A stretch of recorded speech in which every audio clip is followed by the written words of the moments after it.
Welcome to new TV Telugu. Mega family ఇంట సందడి నెలకొన్న విషయం తెలిసిందే. వరుణ్ తేజ్, లావణ్య త్రిపాఠి దంపతులు తల్లిదండ్రులయ్యారు. హైదరాబాద్ లోని రెయిన్బో హాస్పిటల్లో లావణ్య త్రిపాఠి పండంటి మగబిడ్డకు జన్మనిచ్చారు.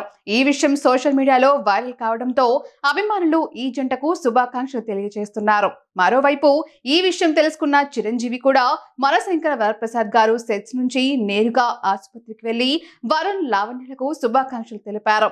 అయితే తన మనవడిని ఎత్తుకుని దిగిన ఫోటోను చిరు తాజాగా ఎక్స్ వేదికగా పంచుకున్నారు. చిరంజీవి తన మనవడి రాకపై సంతోషాన్ని వ్యక్తం చేస్తూ వరుణ్ తేజ్, లావణ్య త్రిపాఠి దంపతులకు శుభాకాంక్షలు తెలియజేశారు.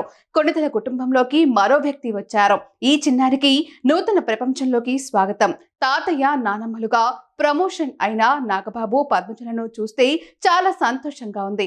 ఈ బుజ్జివాడికి సంతోషం, మంచి ఆరోగ్యం, పుష్కలమైన ఆశీస్సులు లభించాలని కోరుకుంటున్నాను అంటూ తన మనవడిని ఎత్తుకున్న ఫోటోను చిరు షేర్ చేశారు.